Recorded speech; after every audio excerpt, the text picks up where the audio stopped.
지난 9월 12일 새로운 국가인권위원장에 안창호 전 헌법재판관이 임명됐어요.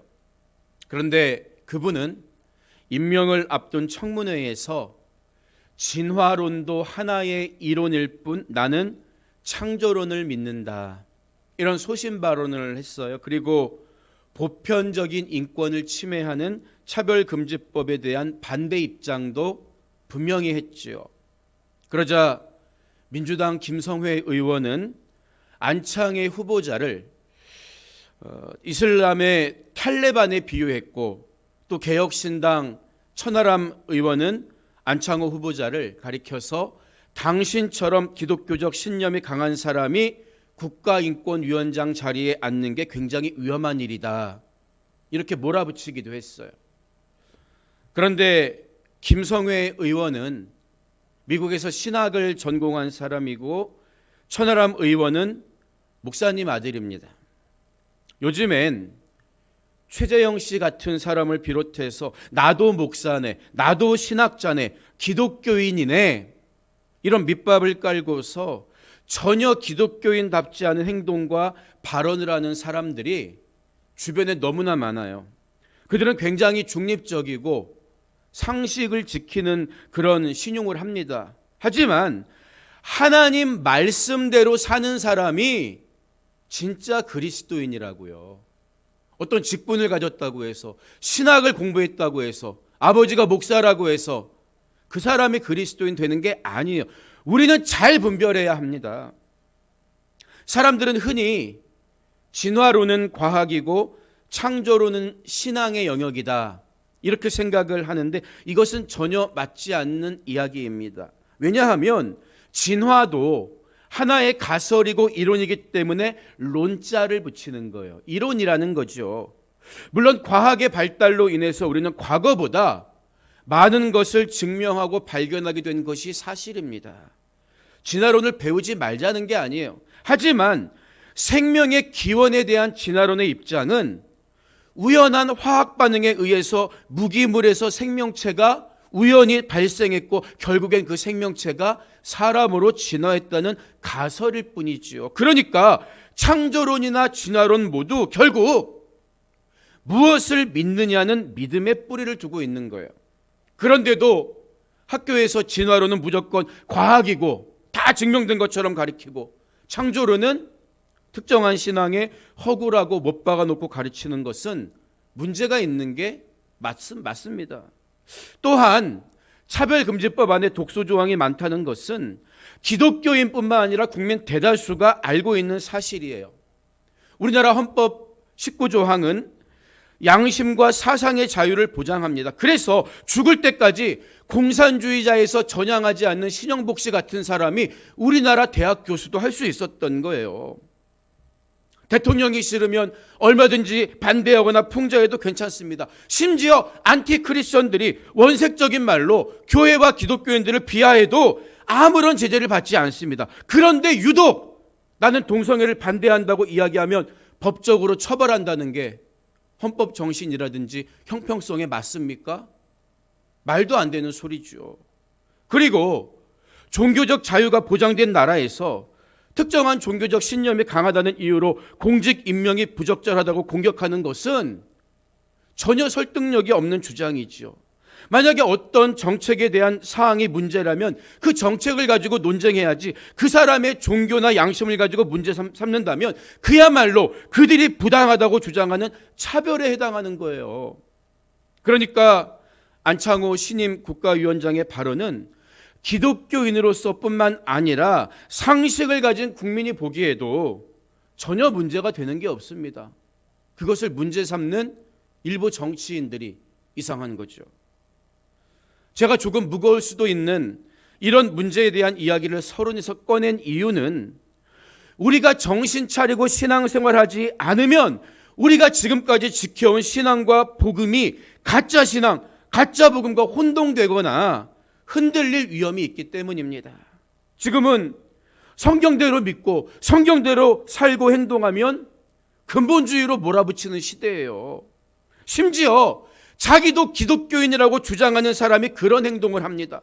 그래서 우리는 더욱 깨어 있어야 하는 것입니다. 예수 그리스도가 어떤 분이시냐? 이것을 잘 아는 게 신앙의 기본 중에 기본이라는 거죠. 지난 시간 읽은 히브리서 2장 1절부터 4절까지가 성도들에게 행동을 촉구하는 권면의 내용이라면, 문맥을 쭉 이어가면서 보면 5절부터는 다시 예수 그리스도의 우월성에 대해 논증하는 내용이라고 볼 수 있어요. 우리도 과거에 편지를 쓰거나 요즘처럼 이메일을 쓸 때 어떤 사실을 전달하는 내용도 쓰다가 갑자기 무언가 생각나면 또 무엇을 요청하고 부탁하는 내용을 쓰기도 하잖아요. 마찬가지입니다. 서신서는 논문이나 신문기사가 아니기 때문에 어떤 형식에 구애받지 않는 거예요.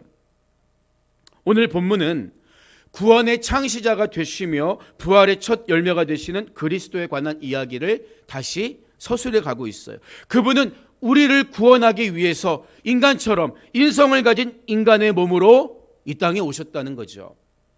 먼저 5절 말씀을 보면 하나님이 우리가 말하는 바 장차 올 세상을 천사들에게 복종하게 하심이 아니니라, 이렇게 말하고 있어요. 무슨 말인가 하면 이 9절은 하나님은 장차 올 세상을 다스리는 권세를 천사들에게 맡기시려는 게 아니라는 거죠.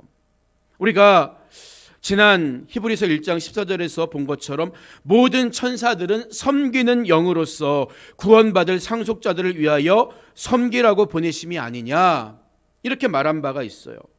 하나님은 당신의 상속자가 된 우리들을 돕게 하기 위해서 영적 존재인 천사를 이 땅에 보내셨다. 절대 우리가 숭배할 대상이 아니다. 다시 한번 강조하고 있는 거죠. 여러분, 창세기 1장이 말하는 것처럼 본래 하나님이 창조하신 이 세상을 다스리고 통치하는 권세도 처음부터 천사가 아니라 누구에게 주어진 거예요? 사람에게 주어진 거예요. 그래서 저자는 6절 이하에서 구약을 인용하는데 보세요.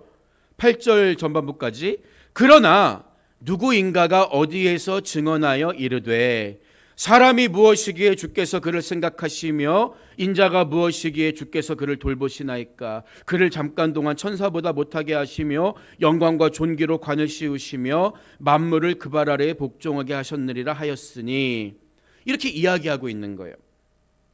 먼저 6절 서두에서 누구인가가 어디에서 증언하여 이르되, 이렇게 가리키는 것은 시편 8편 4절 이하의 말씀이에요. 우리가 찬양으로도 예전에 많이 불렀죠. 여호와 우리 주여, 주의 이름이 온 땅에 어찌 그리 아름다운지요. 이 찬양으로 시작하는 시편 8편은 우리도 잘 아는 너무나 유명한 구절이에요. 그러니까 구약에 정통한 히브리서 기자가 마치 이 구절이 어디에 있는지 몰라서 어딘가 누구인가 어디에서 증언하여 이르되 이렇게 표현했을까요? 그렇지 않다는 거죠. 이러한 인용법은 알렉산드리아 필로 같은 유명한 학자의 글에서도 볼 수 있는데, 인용하고 있는 이 글이 어디에 있는지 독자들도 이미 잘 알고 있다는 사실을 전제로 이런 표현을 쓰는 거예요. 일종의 주의를 환기시키는 거죠. 아, 그 말씀이 맞아 있지? 이런 의미라는 거예요. 여러분, 그런데 원래 시편 8편, 다윗이 노래했던 이 시편 8편에서 사람이 누구이건대, 인자가 무엇이기에, 여기서 말하는 사람이나 인자는 말 그대로 우리 인간을 가리킵니다. 인성을 가진 우리 인간을 가리켜요. 하지만 히브리서 기자는 이 구절을 그대로 인용하면서 이 구절을 우리 인간이 아니라 그런 인간의 몸으로 오신 예수 그리스도께 사용하고 있다는 거죠. 왜 그럴까요? 왜 그럴까요? 우리 인간은 그 자체로서 하나님이 보시기에 좋았더라고 창조한 귀한 존재이기 때문이에요. 하나님 앞에서 인간이 천사보다 귀한 존재이기 때문에 인성을 가진 사람으로 오신 그리스도 또한 그러하다, 이런 말을 하려는 거죠. 하나님은 당신의 형상대로 지으심을 받은 인간에게 세상을 다스리고 통치할 권세를 주셨기 때문입니다. 인간만이 피조물 중에서 영화와 존귀로 관을 썼고 만물을 다스릴 권세를 위임받은 존재라는 거예요. 그런데 이어지는 8절을 보면 만물이 그에게 복종하게 하셨은즉 복종하지 않은 것이 하나도 없어야 하겠으나 지금 우리가 만물이 아직 그에게 복종하고 있는 것을 보지 못하고 이렇게 이야기하고 있다고요. 여러분, 이 구절은 우리가 주의해서 읽어야 합니다. 왜냐하면 히브리서가 기록된 시점이 언제일까요? 예수님께서 이미 십자가에서 죽으시고 부활하신 후에 승천하시고 난 이후라는 거예요. 그때 기록되었다는 거죠. 그렇기 때문에 이 구절은 예수님께서 죽음에서 부활하시고 승천하셨음에도 불구하고 아직 만물이 복종하고 있지 않은 상태, 그리스도인들이 핍박받고 심지어 죽임을 당하고 완전한 나라, 완전한 하나님의 나라는 아직 도래한 것은 아니다. 그래서 이런 일들도 있어. 이런 의미로 이해해야 한다는 거죠. 여러분, 십자가의 완전한 승리에도 불구하고 여전히 세상이 예수님을 불신하거나 예수님을 천사보다 못하게 여기는 사람들이 있다는 것은 어떤 의미일까요? 이것은 세상이 종말이 올 때까지 어두움의 주관자인 사탄의 활동으로 인해서 만물이 그리스도에게 다 복종하지는 않는다는 의미입니다. 주님이 재림하시기 전까지는 이 세상에서 성도들도 고난을 당하고 하나님 나라를 대적하는 세력들이 끊임없이 일어날 것입니다. 그러니까 성경대로 믿으면서 사는 그리스도인들을 핍박하는 가짜 그리스도인들도 지금 이 시대에 넘쳐나는 거예요. 그래서 만물이 아직 그에게 복종하고 있는 것을 보지 못하고 이 구절을 읽으면서 우리는 타락으로 인해 깨어진 세상을 살아가는 인간의 한계와 연약함을 깨달을 필요가 있어요.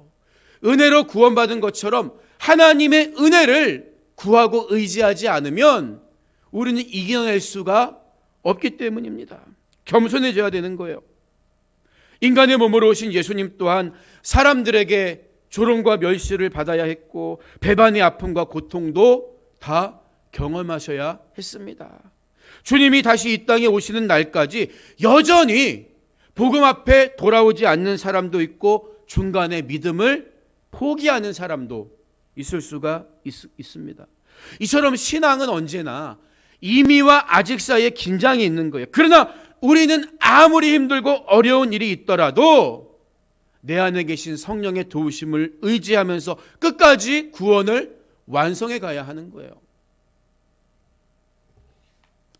이처럼 사람들은 기적을 보고도 예수님께 복종하지 않고 오히려 예수님을 배척하고 멸시하며 심지어 그분을 십자가에 못 박았지만 그분이 가신 길은 천사도 감히 흉내낼 수 없는 우리 영혼을 살리는 영광의 길이었다는 거예요. 그래서 히브리서 저자는 예수님께서 잠깐 동안 천사보다 못하게 되신 것은 다른 이유 때문이 아니라 오직 우리 인간을 죄로부터 구하시려는 사명을 이루기 위한 목적 때문이다. 이것을 분명하게 밝히고 있는 것입니다. 9절 전반부를 보면 오직 우리가 천사들보다 잠시 동안 못하게 하심을 입은 자 곧 죽음의 고난 받으심으로 말미암아 영광과 존귀로 관을 쓰신 예수를 보니 이렇게 묘사하고 있다고요. 예수님께서 천사들보다 잠시 못한 존재처럼 오신 목적은 죽음의 고난을 받기 위해서인데 십자가의 고난을 통해 죽음을 통해 비로소 영광과 존귀의 관을 쓰시게 되었다. 이런 말입니다. 여러분, 십자가는 죽음 가운데에서도 인간이 경험할 수 있는 가장 잔인하고 처절한 고통의 죽음을 의미합니다. 당시 죄수들에게 사용된 못이 길이가 15cm고 지름이 1cm 정도 됐는데 못이 박히는 곳은 손목 근처에 중추신경이 지나가는 위치였다고 해요. 그래서 못이 여기를 찌르고 들어가면 신경이 완전히 마비되고 이 고통은 마치 벤치로 이 신경을 막 잡아 뒤트는 것 같은 그런 고통이었다고 해요. 짐작이 안 가죠.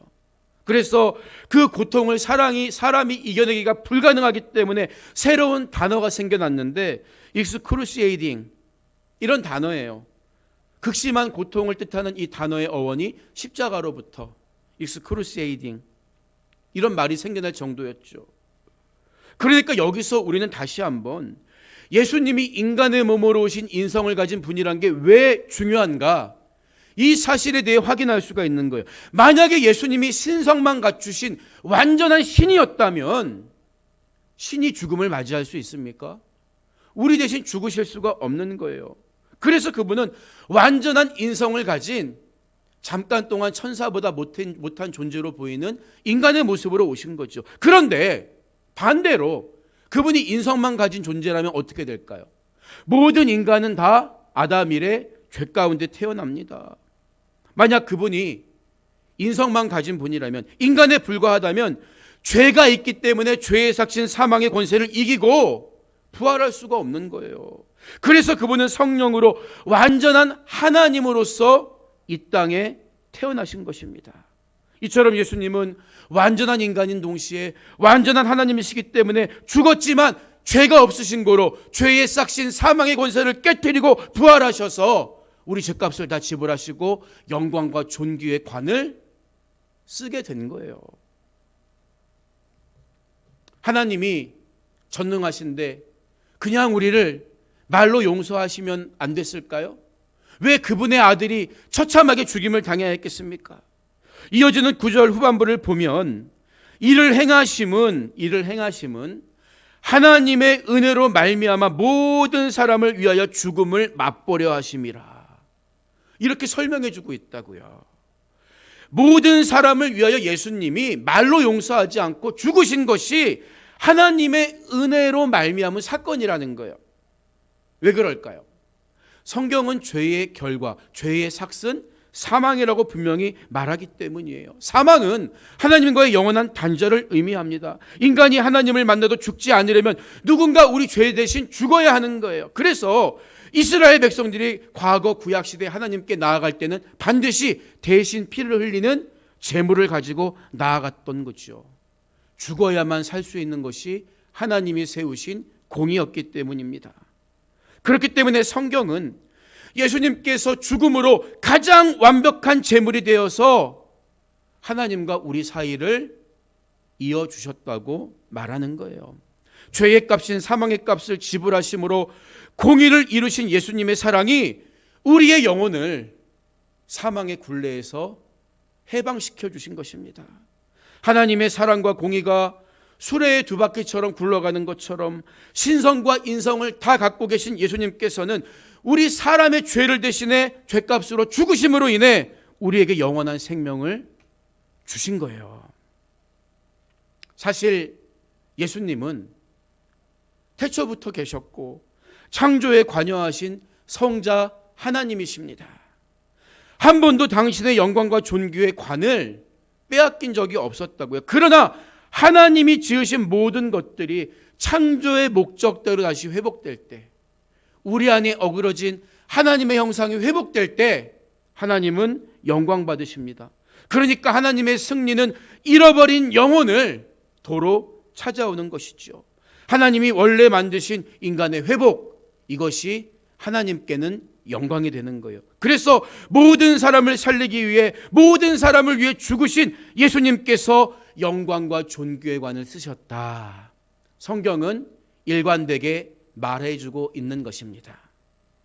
그런데 여기서 예수님이 모든 사람을 위해 죽으셨다는 말은 신학적 입장에 따라 해석상 차이가 있어요.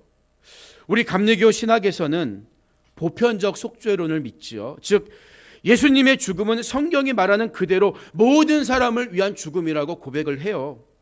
요한일서 2장 2절을 봐도 그는 우리 죄를 위한 화목제물이니 우리만 위할 뿐 아니요 온 세상의 죄를 위하심이라 분명히 말하고 있습니다.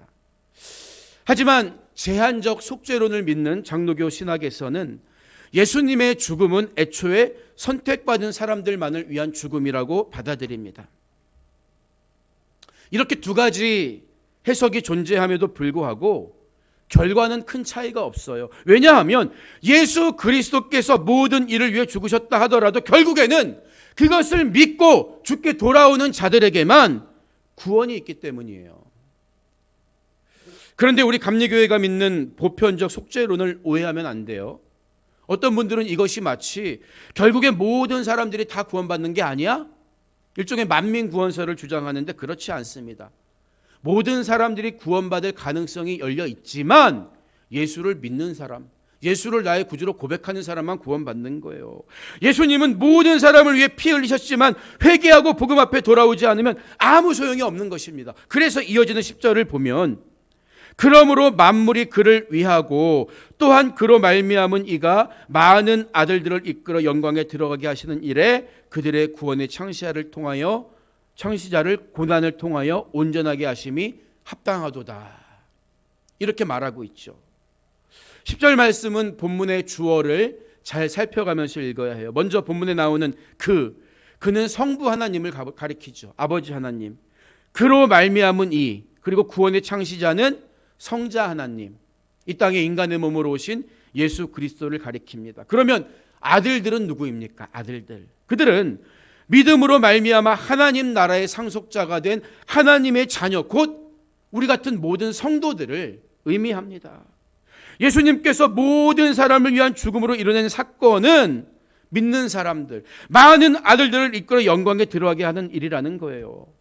죽음의 고난에서 부활로 승리하신 예수님은 저와 여러분을 사망의 권세로부터 해방시키시고 하나님의 형상대로 회복시켜 주셨습니다. 그래서 예수님을 가리켜서 오늘 성경은 구원의 창시자시다, 구원의 창시자시다, 이렇게 가르쳐주고 있는 거예요. 오늘 말씀을 마무리합니다.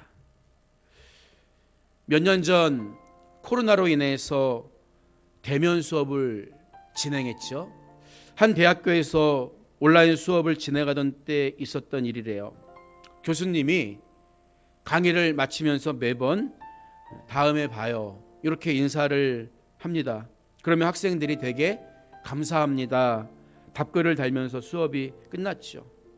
그런데 어느 날 그 수업방에서 한 학생이 갑자기 사랑합니다 이런 글을 달았대요.